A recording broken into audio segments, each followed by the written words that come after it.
Okay, so what I want to do is cover a number of related fears now. So we talked about the fear of death this morning. We talked about the fear of continued existence, which is not exactly the fear of death, but after you die kind of fears.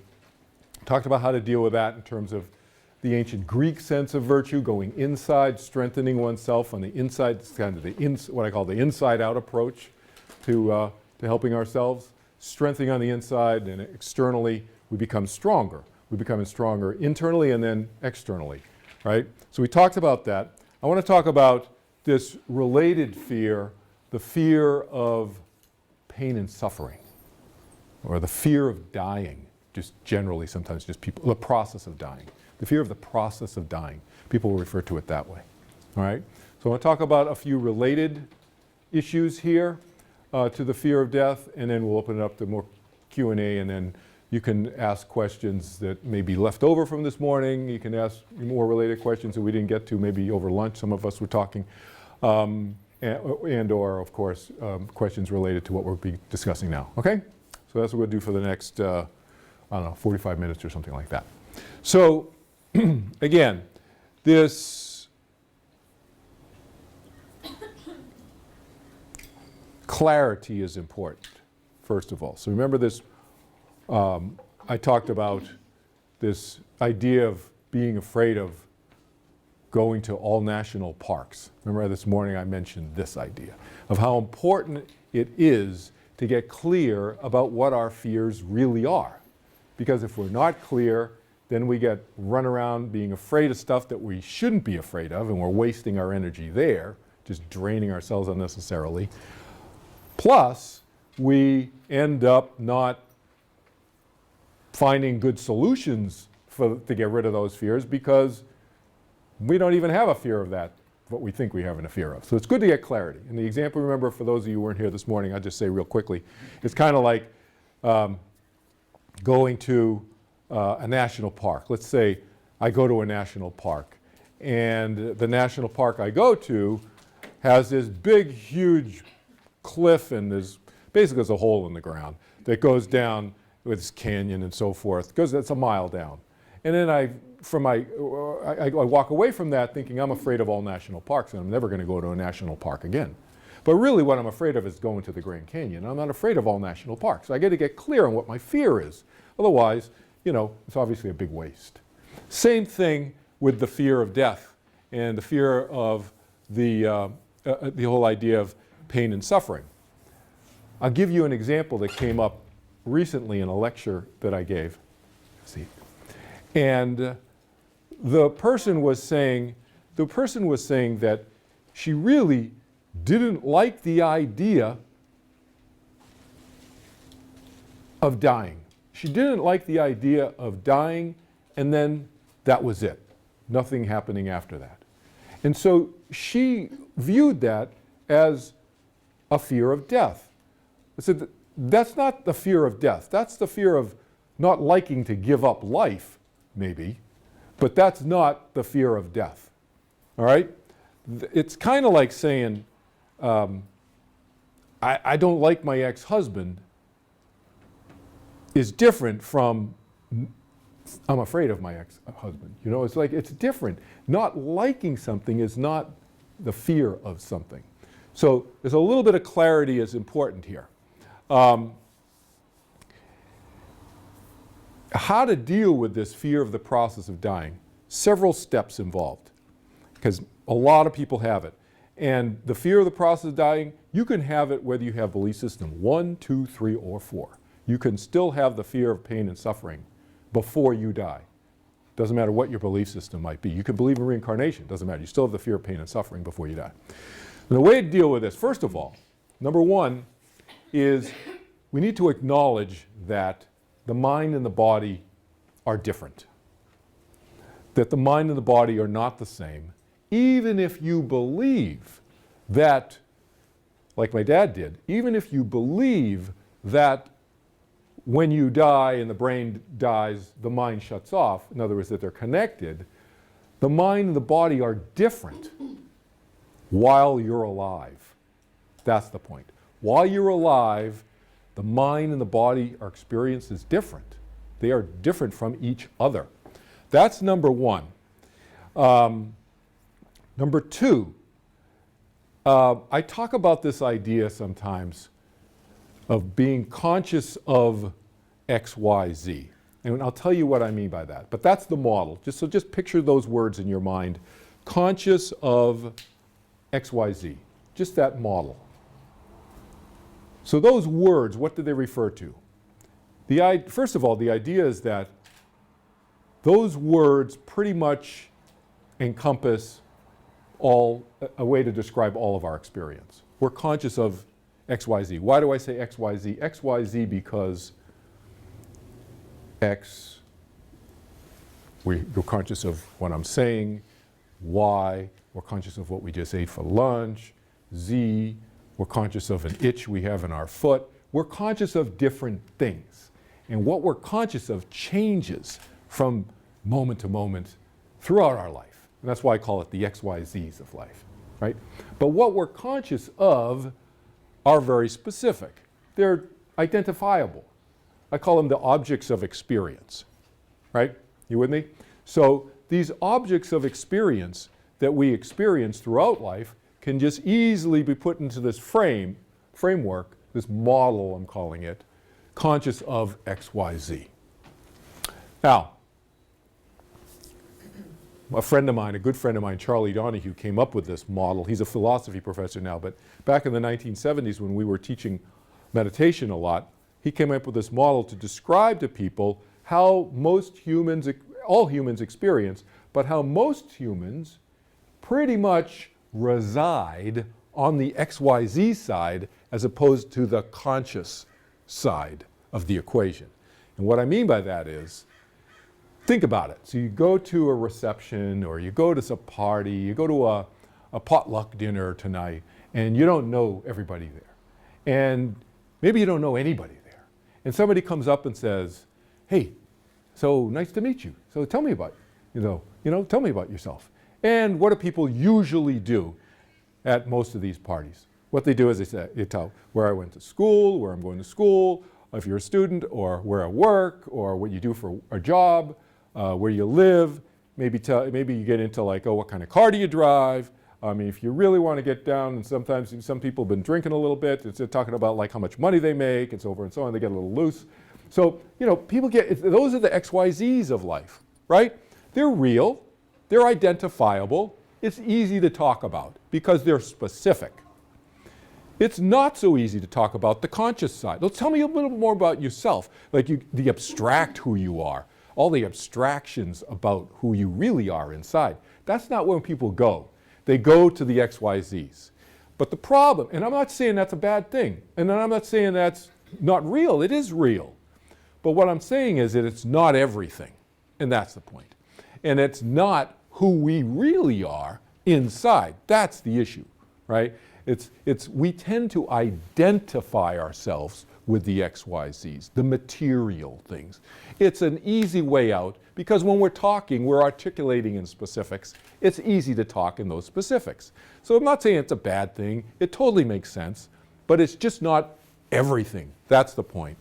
And so my friend Charlie would say, hey, you've identified yourself with all the XYZs. What about the conscious side? What about the fact that you got to be aware and awake on the first place in order to have experience? What about that side, the conscious side? What's that? That's this. That's what I've been talking about that's this. That's the mind. Not the brain, but the mind. When I go like this, I don't just mean the brain. I mean the mind. That's the consciousness side. I've been using the word mind in the lecture, okay? So all I'm saying is, in that model, we need to have both, an understanding and awareness of both. That's the complete us. Nothing wrong with the XYZs. It's just not everything in life. That's the thing, okay? So that's another step in helping us overcome this fear of pain and suffering, and I'll come back and show you why in a second. But because if we acknowledge that the mind and the body are different, and we see and we understand this notion now of the conscious of X, Y, Z, and we are not the X, Y, Z's of life. We're not the material. That's not everything of life. There's this mind side, there's this consciousness side. Then, if we understand that and we experience that, then we can start prioritizing. We do it already without understanding that, but I'm saying if we understand it, then we can be conscious about our decision making and our choice making. Example. So we do this all the time in our life. Think about it when you were a little kid. And let's say Stevie and I are running through the woods and we're playing, we're having a great time. We're like 6, 7, 8 years old. We're running through the woods, just having a great time, just playing and screaming and yelling and making believe whatever we're doing. And then Stevie's in front of me and he runs past this through the trees and the branches, and the branch comes, snaps back and it hits me in the face. And I got this little cut here, and like it really hurts, Well, what do? Most of the time, I'm not going to hit the ground and start crying and looking for my mother. I'm just going to keep running after him because we're having fun. We're having a blast. I just run past him. Now, my body is in a pretty significant degree of pain at that point. But it's a priority issue, right? I'm having fun. We all did this when we were kids. We're just like, boom. Or, another example. You see it all the time. Sports. So, how many times, there's even a phrase that people use, playing through the pain. There's a phrase they use in sports, playing through the pain. You overcome the pain. Well, you're making a prioritization there that playing with the injury, the physical, painful injury to your body, you're making a mental decision to choose to continue playing on field because why? The team needs it, you want to win, for all kinds of reasons, whatever. But the point is, the mind is making a choice over the body's pain right there, all right? Another example. A loved one is dying and literally on his or her deathbed. And it's that classic situation. You may have experienced this already with loved ones. I know everybody has heard of stories like this, of loved ones or friends at least, where somebody is on his or her deathbed and the doctors say, this is it. Everybody, this is the time. You want to say bye. This is the time to say goodbye to them.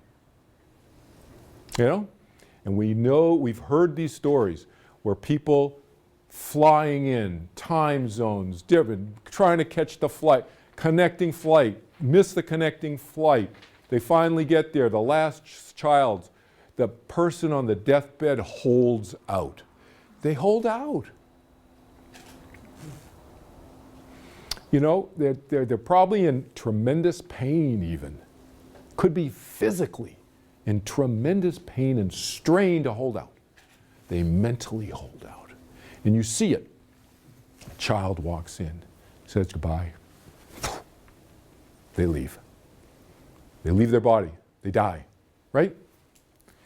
So the point is prioritization, choices, making a mental choice over the physical body.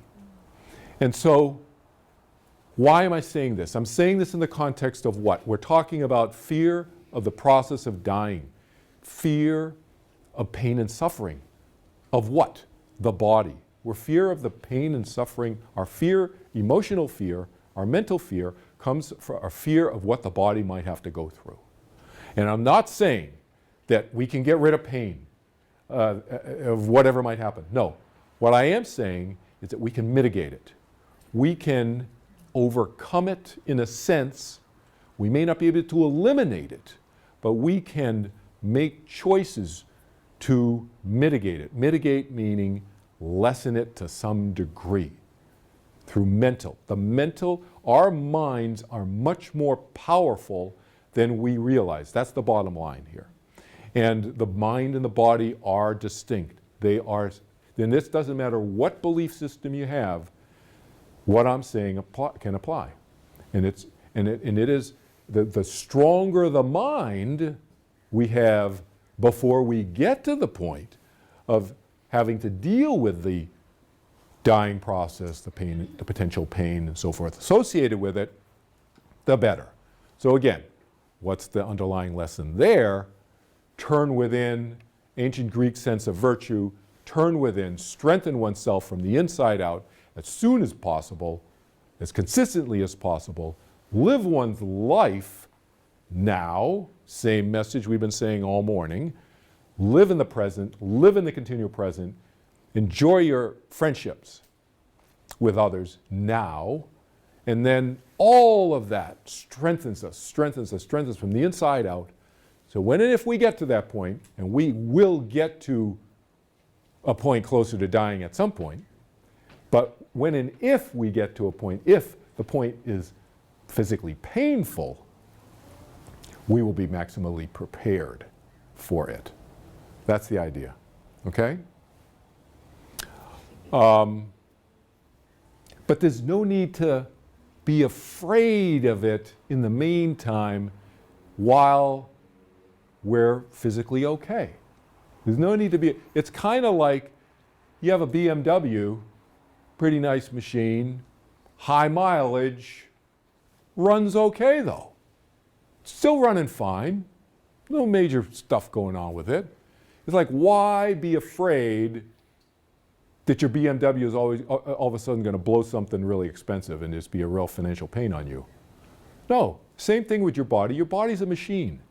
So the body's a machine, doesn't matter how old we are. The body is running pretty well. Well, let's enjoy it while it's running pretty well and not worry about what might happen down the road. We live in the continual present. It's kind of like that. Enjoy the BMW while you got it. Doesn't matter what the mileage is. How's it running? Pretty good? Awesome. Enjoy it. You know? Same thing with our bodies. Okay. A couple other fears I want to cover, and then we'll open up for Q&A. So we'll talk about the fear of punishment. So the fear of punishment. So this fear is typically associated with after we die. And the people think it's that second belief system we talked about this morning. And it could be, you know, a second, could be a hybrid, second and third, whatever. But it's after the person believes that the body has died and the mind continues, and they're afraid, and typically what they're afraid of, you know, this heaven or hell thing, people are usually not afraid of heaven. You know, people are usually not afraid of going to a place where it's vacation land and you can pretty much do anything and everything's like hunky-dory, okay? They're usually afraid of the alternative, what they think is the other alternative. They believe that the alternative is hell. It's like a bad thing, you know? And we pretty much scared ourselves silly over being afraid of punishment in general. You know, I mean, it's to the point where we're probably walking around in fear of being punished from childhood to forever. You know, we're driving down the road in the highway, you're afraid, oh, am I speeding? Am I getting a ticket? You know, this fear of punishment is just inculcated into us, ingrained in us deeply, you know, and what we don't like about that, what do we don't like about that? We don't like the fact that people are out there, the punishment, what's it about? Modifying our behavior. We would much rather just kind of like, leave me alone, let me do my thing, right? We would much rather have it that way. But we live in a society, we come up with certain rules, you know, you can't drive 150 miles an hour, you know, even though you'd like to, and even if maybe you have a car or a motorcycle that could go like that. Maybe it's not so. So there are certain rules, and I'm not saying not to have any rules because society, we decide it's for certain policy reasons. Okay, but I'm saying as individuals, we would love to just say, I want to do my thing, forget about it, right? We don't like it when people modify our behavior. So if we think about the fear of punishment after we die, why do we think that might happen, that somebody or somebodies, I don't know how you want to think about it, it really doesn't matter. We don't have to get into a debate about who's making the judgment or whatever. But why do we think that someone might want to punish us? And why do we want to think, we think that they would want to punish us for our bad behavior? that issue. So first, let's think about this. Does punishment change behavior? Well, there's tons of studies out there. And I'm talking about human studies right now, obviously. So we're talking about punishment from over there. Let's just talk about punishment right here, right now, if we're talking about it from a changing behavior standpoint. Well, we know from all kinds of psychological and criminal justice studies, punishment does not work. It doesn't change behavior. Now, I'm not here to get into it, but I'm not a social scientist. I'm not a social science expert. I'm not here to figure out how we can fix the criminal justice system. That's for other experts to figure that out. But what I'm saying is, if we want to change behavior, is that the best way to punish? Is punishment the best way to change behavior? And there's plenty of studies that say that it just doesn't work. I mean, I was at the Jonathan Club downtown here. I'm speaking there in October. If you know anybody who's a member of the, you have to be a member to go to that one. But I'm speaking there in October. If you know anybody who's a member, you should tell them to go to the breakfast meeting. I'm speaking in the middle of October sometime. What's that? They can bring guests. Members can bring guests. That's true, exactly. Jesse used to work at the Jonathan Club. He knows the policies there. We have inside information here. I went to a breakfast because I was talking with them about me potentially speaking there and so forth. And Denise was helping me prep beforehand and so forth. And I went there, had a great breakfast with them. Who spoke that day was the Los Angeles County District Attorney. So she's the #1 lawyer in Los Angeles County, and she spoke about the criminal justice system in general and the LA County criminal justice system in particular. And her whole thing was how she didn't use the same language I'm using, but essentially her message was punishment doesn't work, so what can we do to help change people's behavior, criminals' behavior, before we let them out, because we taxpayers are paying $60,000 to $70,000 a year to have them in jail, each person. So it's like astronomical amounts of money. And she was pointing out statistics. 64% of all criminals they're back in jail within 6 months, and one third of them are back in jail in 3 weeks once they get laid up. So it's just boom, the recidivism, they're back in. And so punishment doesn't work. So I'm not saying that not to take people off the streets if they're killing people or something, let's say, murdering people. There may be a different reason to take them off the streets, but it's not to educate them and change their behavior by just locking them up. That's not what works. So one would think that if there are somebody or somebodies on the other side thinking about the possibility of punishing people for their bad behavior, that person or persons would at least know about these as much as these human psychologists, about the failure of punishment working in terms of changing behavior. One would think. So I don't think that that's happening. That's my opinion. That's my awareness on the other side, is that punishment that's not part of the deal. But it is what humans have created to try to deal with bad behavior, and we can all see the results around us that it certainly has not really worked. So that's pretty much it. Reality on the ground, it ain't really working. So I want to talk in a few minutes. I want to talk about some alternatives to that.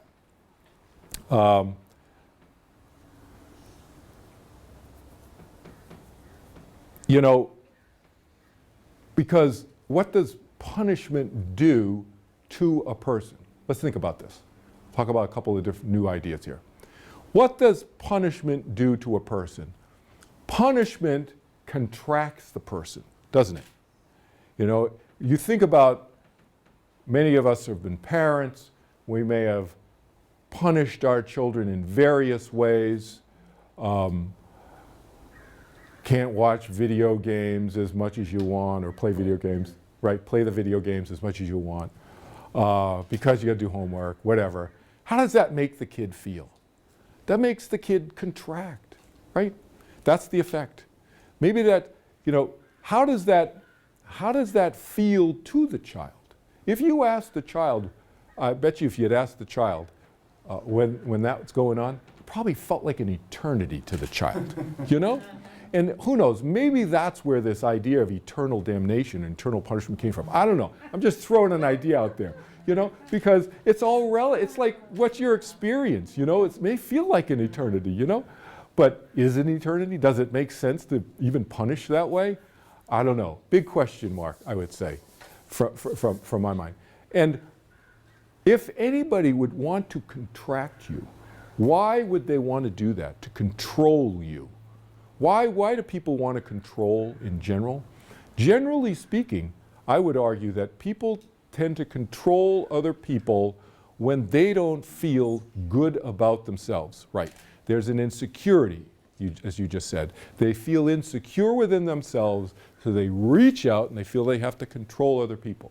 And I would go so far as to say there's another element going on, or maybe the same element, but an additional wrinkle to the element to call it something different.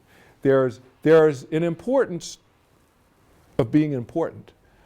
That person feels like they have to feel better than you, whether it's a controlling issue, and sometimes it often is, or just a looking down at you kind of thing. I'm more important than you are, and therefore I feel better about myself. Interestingly, almost ironically, what's the derivation of that? The derivation of that is the same motive that everybody has, which is the pursuit of happiness. So the pursuit of that person's happiness is the same as my pursuit of happiness, except how they go about it is different. Why? Because they don't feel good about themselves inside. They feel weak, disempowered, they feel insecure, they feel low self-esteem, all of the, however way you want to articulate it. And what do they have to do to make themselves feel better? They make other people feel smaller than them. They have to make other people more miserable than they are. They have to make other people feel weaker than they are. And then I feel better. They feel better. They feel better. And ironically, it's this spiraling thing, because if they really want to feel even better than that, then they have to make people even feel worse. So it's this notion, a combination of the importance of being important notion that I talk about, combined with a sense of cruelty. Because what's cruelty? Cruelty I define as someone is cruel when they get pleasure out of causing other people pain. And so this person is causing you pain in order to make themselves feel happier. That's cruelty. Now, how do you deal with that? Okay? How do you transcend, so to speak? How do you transcend the cruelty? Well, first of all, there's two elements here. So one is looking at it from the cruel person's standpoint, and then and then looking at it from the person who's being, who abused. So from the person who is being cruel, first of all, look at it, step back, and it's difficult for this person to do that, but we can talk about this from a discussion standpoint, as looking at that and going, that's kind of weird. Like, what kind of world do you want to live in? What kind of illusionary world do you want to live in that's surrounded by more and more miserable people? How even that makes you happier? And people will do that, and people have done that historically and created that kind of misery around them. And we see it in our lives, little pockets of people doing that. And they don't do it like every day maybe, but they do it for a little moments here and there, whatever. And I just say, if you see that, stop, whoop, stand back. If you see yourself doing that, catch yourself. That's all I'm doing. I'm just pointing these things. It's like data points for you to kind of catch yourself, because we all do this at some time. I'm not perfect. Nobody's perfect. We all do this. But the people who are really doing it a lot, those are people who end up on the news at night. We're watching them on CNN, you know? And it's really unfortunate. But that's, I think, what's driving this really insecure sense inside and this external manifestation of this incredible power over other people, making them feel small. So what's the solution? The solution for them is this ancient Greek sense of virtue idea: turn within, be more strong, increase their self-esteem. The likelihood of that happening, not too great, right? Not real high likelihood. Not for a long, many lifetimes, probably. But in terms of our understanding and discussion, that would be the solution. But understanding it also gives us, sheds some light on our expectation. Our reality expectation should not be that great. You know, don't waste your time. You know, move on. So how do we deal with it if we are being abused? So this is the issue. So how do we deal with it? So what is the best way to deal with somebody being cruel to you is to first don't do behavior that they're going to expect. Because what do they expect? They expect you to cower. They expect you to be pushed around by them. And when you're being bullied, if you're strong with the bully doesn't like that. The bully will go to a different target, a much easier target. You mess them up. You mess up the expectation, and you can transcend to cruelty that way. So it's messing up this process, because it is a process that they're going through. They don't even know it, but that's what's going through.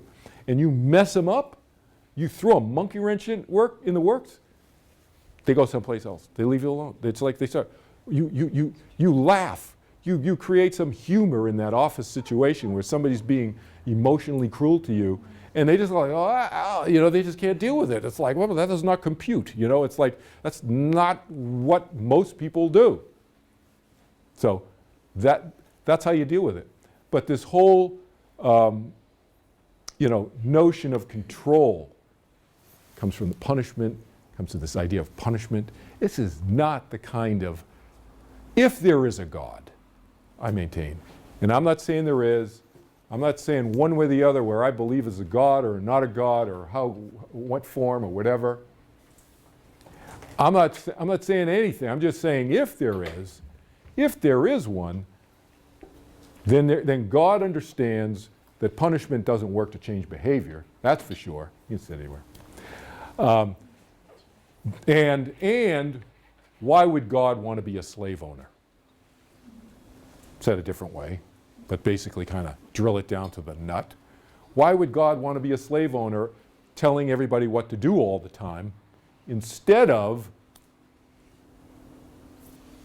a loving being that lets people exercise their free will? You know? Query. All right. Or actually, let me say one other thing about that. Why would that, if there is an entity like this, and knows so much, why would that person take somebody who is exhibiting bad behavior, that entity totally understands why, everything we just said, why that person is exhibiting bad behavior, because they're feeling miserable themselves inside, and therefore they have to make other people more miserable than they are in order to feel good about themselves. Why would that entity then punish the heck out of that person for eternity and or for a long time, and make that person so much more miserable that it absolutely ensures the fact that when and if they ever come back, they will exhibit the most misery on as many people as possible. That makes no sense. All right? To me anyway. You think about it. These are just my ideas. Not saying you got to believe anything I'm saying. I'm just here throwing ideas out, causing people to think. Okay. The last fear I want to talk about is, and we can talk about other fears that you may have you want to bring up in the Q&A in a few minutes. But the last fear is the fear of eternity. Fear of eternity. So that could be a fear. So in other words, let me step back for a second. So remember the last belief system we talked about, which is reincarnation, past lives, and we talked about how possibly the mind is eternal and goes on and so forth and so on. Well, so let's say even with that you have the fear of eternity because you're afraid you're going to mess up forever. I'm coming back again. Oh God, I ain't gonna mess. I'm really gonna mess up. You know, like whatever. Or like I messed up this time, and I'm gonna mess up even worse next time, or whatever. You know, you have that fear. Well, that fear is a real fear. Some people have it, and so how do you deal with that? You deal with that in the same way that we've talked about earlier. We talked about turning within, strengthening oneself. This ancient Greek sense of virtue, right? Inside out, knowing oneself, strengthen oneself, learn from one's experiences. Again, whether you believe in past life memories or not, learn from your memories this lifetime.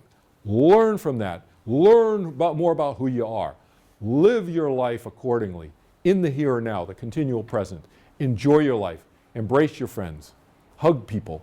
Tell them, you know, and just people you don't even know, you know, like cab drivers. I mean, I can connect with a cab driver in a 3-minute cab ride. You know, he's driving me from the train station to one of the law offices I used to work in, and boom. And it's just this, and he's telling me all this stuff. You just connect with people. When you're open to people, people connect with you. There's not a lot you have to do. You really don't have to do it. It's not a doing thing. Connection is not doing. Connection is being. It's who you are. Are you receptive? Are you non-judgmental of people? Because that's really what love is. People talk about love, and I'm all about love. But I think there's a lot of conflation and confusion about love too. You know, love is not just romantic love. There's all sorts of love. And like I talked earlier this morning about friendship and love, and just it's accepting people for who they are.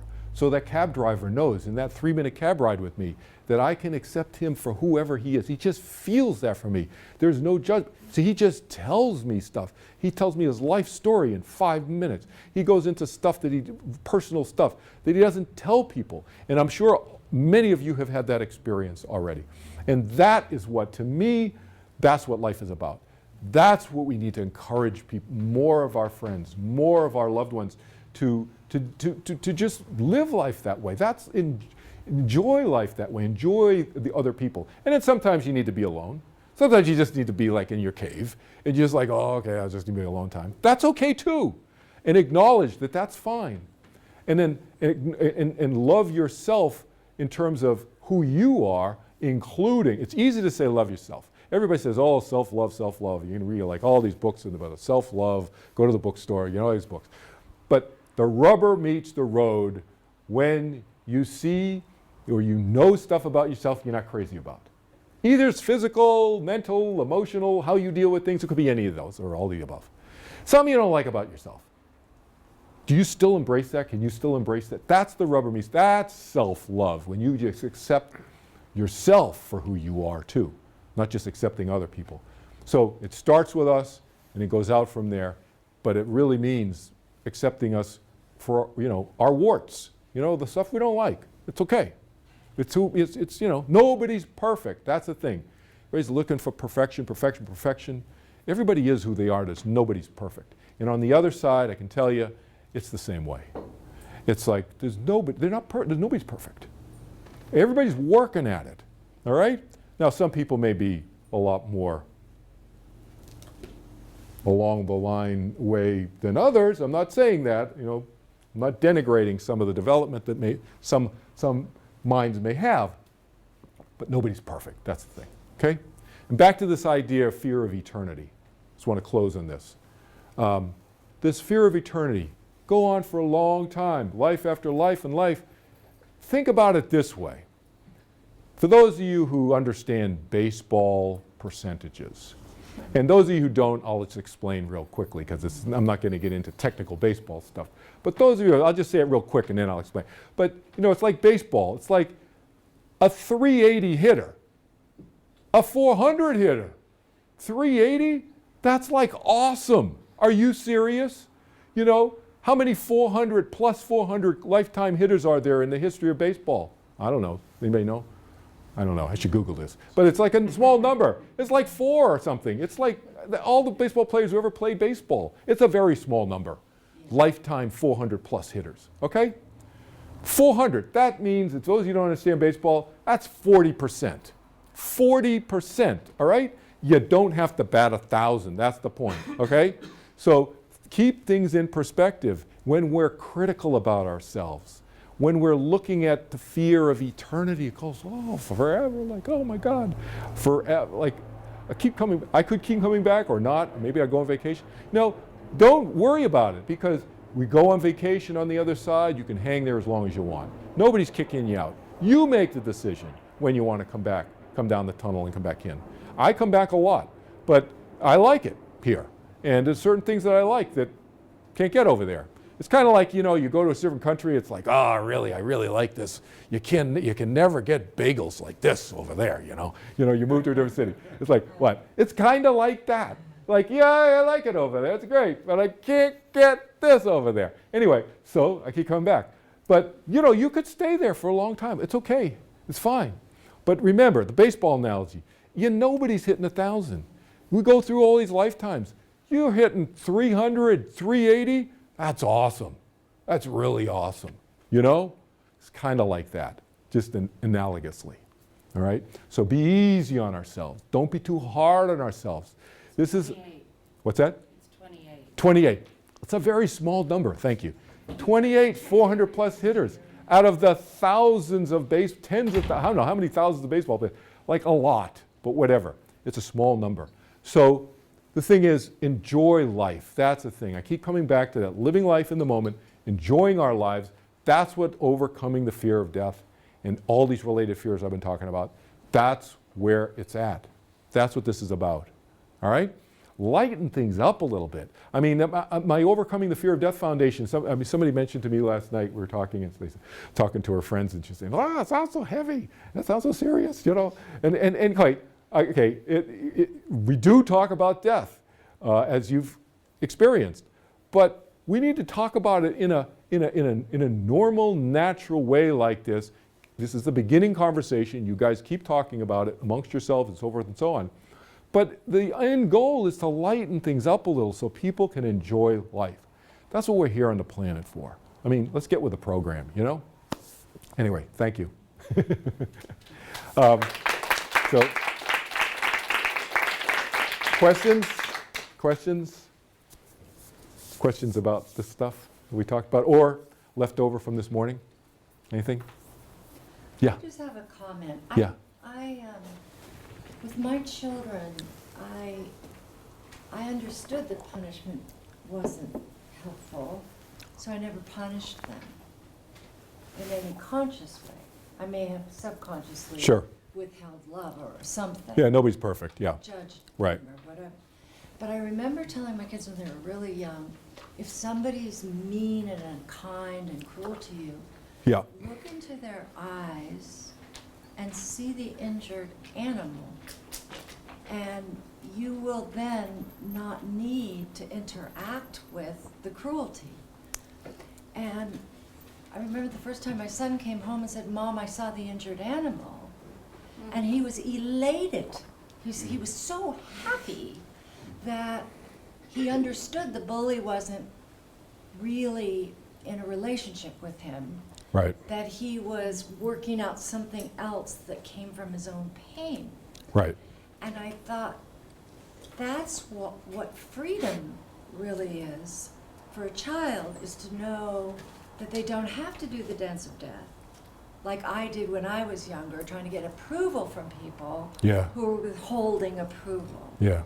So I love what you're saying about the wisdom of the ages being on the other side collectively, that there's not necessarily a a sort of passive judgment going Right. on, or Right. even an active one. No, not even active. Right? No. That essentially going into and out of that space is more about knowing that the bully doesn't get to have control of me, That's right. that I get to go inward to find my own liberation and therefore my own freedom. Right. So that here I can just play Yeah. and enjoy that. Yeah. So on the other side, I would say that if anybody had bullied you, I'd further clarify and say that, on the other side, if anybody had bullied you, that it is orchestrated so that those they're not in your part of the hotel. Let's say. Yeah. Yeah. Let's say. But you know, that's a great instruction that you gave your child. I recently as last December, was it 6-7 months ago? Not even. About 6 months ago, experienced vicariously through my daughter experiencing some bullying with her roommates, and it was up close and personal for me as a father. And her roommates were cruel to her. They definitely enjoyed inflicting the pain, and I coached my daughter on how to deal with them in a way that allowed my daughter, as painful as it still was for my daughter, to have a perspective on it so that she did not get tainted by it. So the issue is, because I often draw this distinction, sometimes we experience pain, emotional, physical, or whatever kinds of pain. The issue is, are we tainted by it for a long time? Or do we experience it and let it go? And it's just kind of like water off the duck's back, that expression. Because it's not always peaches and cream, you know, that expression. It's not always really smooth. Sometimes that stuff happens. You know, the stuff happens bumper sticker. Well, you know what the real bumper sticker said, but anyway, you know, stuff happens. But that can happen. But it's the issue, how do we deal with that? You know, how do we maintain a perspective on it so we don't get permanently tainted by that, or significantly tainted, scarred by that? We move on from it. And how do we deal with it in a way that's not stooping to the level of the person who's doing the bullying? You know, right? Other questions? Yeah. I was just thinking about something that always seems to come up for me when I know somebody's going to die or has just died is a lot of regret. A lot of regret. Yeah. Yes, that you didn't do X, Y, Z, and so forth. Yeah. Yeah. Yeah. Right. Any thoughts on? Well, first is the obvious, Yes. is to live with them as much as we can while they're here with us, love them, embrace them in however physical or non-physical way that is, and so forth, as much as we can. Because you raise an issue I wanted to talk about in the lecture. Sometimes I talk about it in the morning, you know, earlier, and sometimes I'm glad you raised this. And that's the issue of sadness. Okay? The issue of sadness as it relates to loved ones and losing loved ones. To be crystal clear, everything that I've been talking about all day today is not about the sadness issue. We are sad when we lose a loved one. That's real. It's part of being human. It's part of having a mind that appreciates emotion. There's the beauty of that. And while it's painful sometimes extremely painful, it's part of the beauty of being a human, to have that sort of rich experience, as unpleasant as it could be, as it might be. So this fear of death stuff, separate from that, I wrote a paper, you can read it in greater detail, an essay, it's on my website, it's just called Sadness. And what inspired me to write that, I wrote it on an airplane, I was flying back from San Francisco to where I live in Austin, Texas. So it was like the 2.5-hour flight. That's how long it took me to write it. And I remember because I was finishing it as we were landing. And I was just dictating it into my iPhone. And what inspired me is I had dinner with a friend of a friend in San Francisco whose son had died through, I'll just leave it at tragic, horrific circumstances, about 6 or 7 years earlier. And we were having, three of us were having dinner, and he was talking, Paul was talking about his having been, he's a lawyer, and he had been in New York and so forth, at another one of his offices, and some people ran into him, and because they know he has had this tragic loss. And they said, oh, that's too bad, so sorry, you know, you'll get over it. And when he said that to me, I said again, and we talked about this, the three of us, and I said, you don't get over that. That's not something. Now, I understand intellectually how awkward that is for people.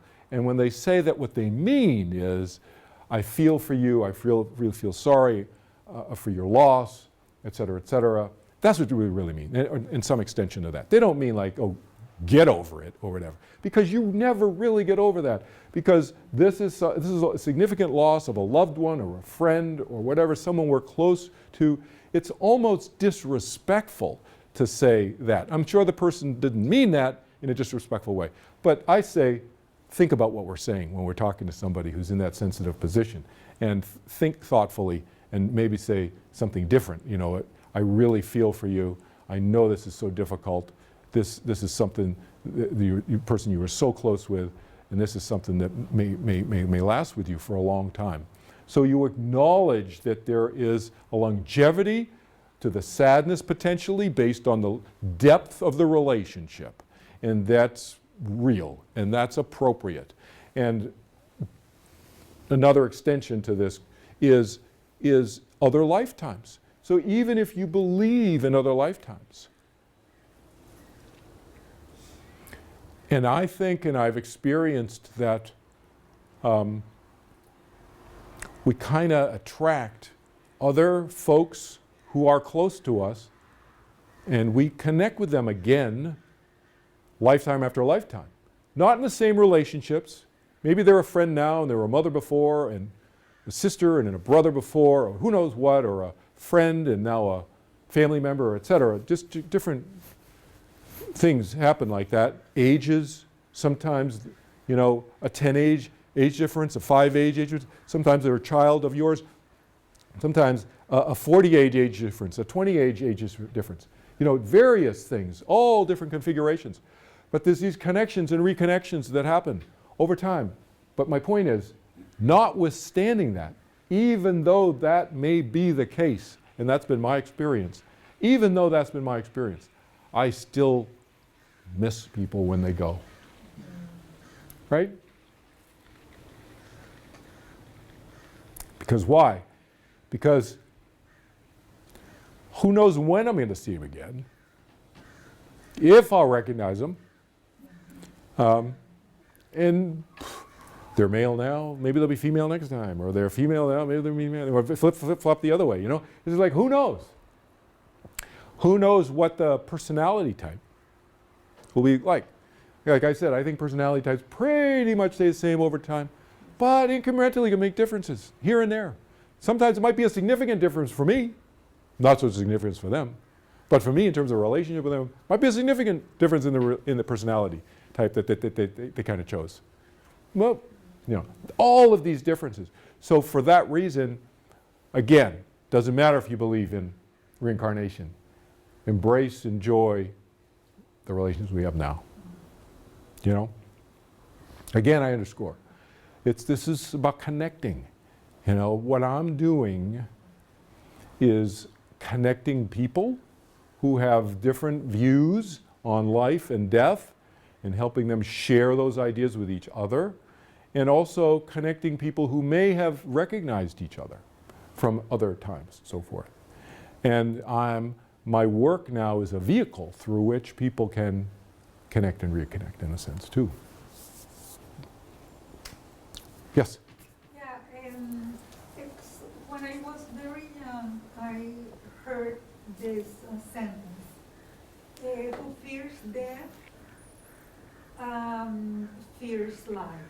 Mm. To fear death is to fear life. And that marked my life through all the years, since that moment. It was a life-changing thing. And I cannot remember where I read it or who said this to me. Yeah, to fear death is to fear life. Fear Yeah. death. And then I said, I have to be very careful never to fear death, because then I will fear life and Yeah. I'm not going to enjoy life. Yeah. I think it's a good principle. To fear death is to fear life. At the same time, we don't want to be fearful of that, Yeah. so we're not fearful of that fear. Fearful So of our fear. it's kind of like, it's kind of like, don't think about the word hippopotamus. I got you. You just thought that, right? Right, exactly. So it's kind of like that. So again, all of those kind of sayings and suggestions and so forth are truisms. I think they're accurate. But the question is, so that's what I describe when I teach classes. That's like the bee. How do you get from point A? That's the bee. Okay, the point B. How do you get from point A to point B? That's the issue. So I say, go turn within. Ancient sense, Greek sense of virtue, so forth. That's the how to get from point A to point B. You describe the point B. It's a great point B. How do you get there? Right? Okay? Anything else? Other questions? Yes? Well, you were talking about what are the alternatives to punishment if punishment doesn't change behavior. Yeah. Because it's an issue I'm interested in. I don't like putting people in cages. I know it doesn't work. Yeah. It's expensive and it doesn't work. So you sit here and talk about what are some of the alternatives that change behavior besides punishments. It's actually important. Yeah. So what's going to change behavior is the turning within.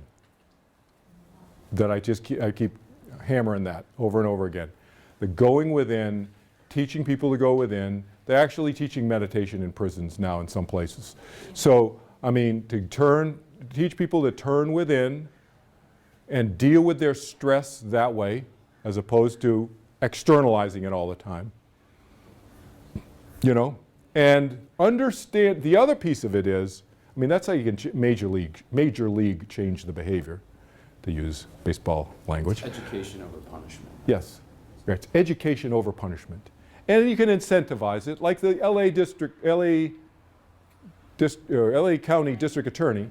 She gave some examples of how they would incentivize people's change of behavior by these weren't, she said, look, this was not serious crimes. These were not murderers. But instead of locking these much lesser crime criminals up, whatever you call them, criminals who had done much lesser crimes, instead of locking them up immediately, like the normal system would do, she had changed things and said, okay, instead of that, let's have them do X, Y, Z, then check in with the judge, the court, on a certain time frame. If they've done it, great. Then they move to the next step. They're not off the hook. Boom, boom, boom. Did they do these things? So, it's kind of normal. To me, it's kind of common sense, normal behavior modification stuff that's out there. Psychologists know about this for decades. This is not new stuff. But new to the criminal justice system, right? Which is what you're talking about. So that kind of thing.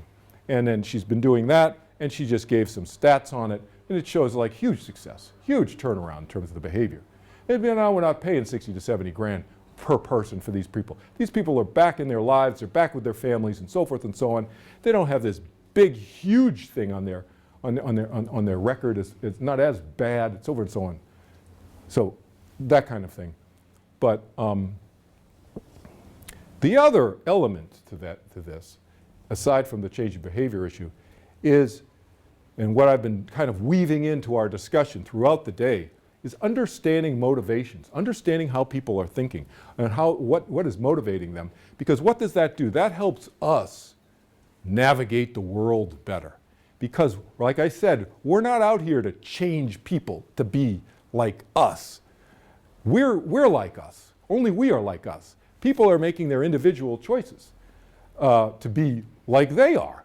So, but when you see behavior that is maybe not the kind of behavior you want to be hanging around with, hopefully some of the stuff we talked about today will red flag it for you sooner rather than later.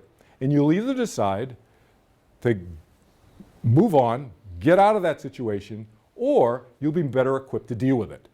All right? Because the bottom line here is that I've used this term sometimes where our minds are sovereign. Every mind is sovereign. In other words, sovereign, like it's got its own little kingdom, so to speak. It's sovereignty. It's independent and unique. Everybody thinks on their own differently, and that's the way it should be.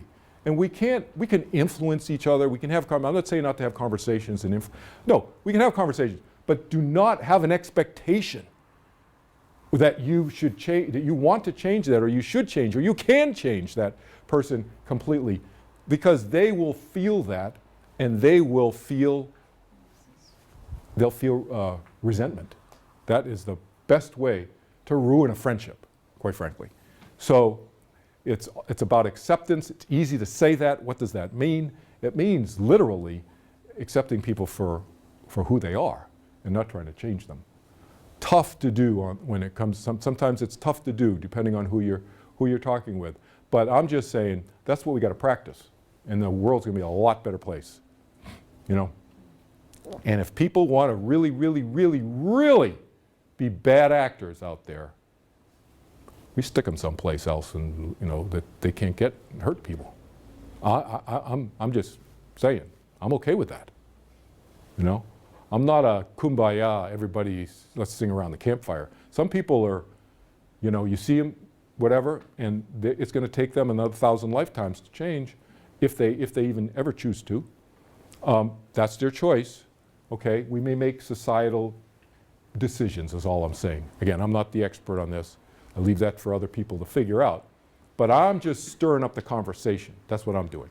Stirring the conversation. People can start thinking about this, freeing up their energy, freeing them in the fear of death and other related fears, so they can have these conversations and use their creative energy and figure out better systems in our society, you know? Other questions? Anything else? Yeah. Is part of your foundation mission to actively teach meditation? Or is there some teaching? Short answer is yes. Recommend? Yeah, the short answer is yes. So that's, you go to my website, you'll see there's a meditation page on the website. So, but again, I don't make a big deal about it in these lectures, because my thing is I'm an eclectic guy. I'm like, each individual finds their own path. You find what meditation works for you. I'm not here to tell you that what I teach is the only way or the best way or whatever. It may be the best way for you, but I'm not saying everybody's got to. But yes, so I've been teaching meditation. I've taught thousands of people since the 1970s. So you can read my history on my website. So I've taught a lot of people. I teach globally now. I do it on the phone.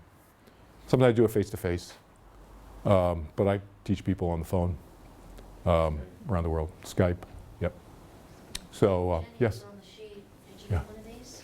Yes, but I haven't read it yet. Oh, okay. Yeah, yeah. So and what I teach, by the way, just a quick summary. It's a very easy technique, 10 to 15 minutes twice a day. That's it. Anybody can learn it. It's not religious, it's not philosophical. And that's how I met the Gibbs family, actually. I taught the whole Gibbs family here. This was like 16 years ago or something. And it's not religious, and 4 days, an hour a day for the class, and so forth. And very simple process. I taught in the Army. I've taught all over the world, and all age groups, age range, doesn't matter, and so forth and so on. So very simple technique. It's a technique of turning within. Very easy. It uses the natural tendency of the mind to settle down. So it's a very easy process. It's not about clearing the mind. The mind wanders. The mind thinks different things. It's not an issue. So it's not about concentration nor controlling. So But we can have a further conversation if you're interested. And you can check out the website. Okay? Questions, other? But basically, whatever works, turn within with whatever technique, whatever process works for you. You know, that's the key. Is need more turning within in the world, more connection with oneself, more strengthening of one's connection with oneself. And by the way, that doesn't just mean content. I don't just mean learning stuff about yourself, although that's part of it. It's also expanding your sense of self. It's also expanding your awareness, your consciousness. What does that mean? Waking up more of who you are inside. Because I use an analogy. It's kind of like our minds, our consciousness. It's like we've been living in 3 or 4 rooms our whole life. And the meditation, what it can do is open up awareness and wakefulness to the other 20 million rooms that are in there gradually over time, or whatever the number is. Huge number. So expanding the conscious capacity of experience, not just new information. So new insights about oneself, yeah, that's always good. That's always insightful about one's personality, et cetera, et cetera. But we need to connect with ourselves experientially. So you have the understanding and you have the experience. You have to have both. The experience of oneself and then the understanding of oneself. 2 different things. And we derive them in 2 different ways. Okay? Anything else? Questions? Okay. Thank you for coming.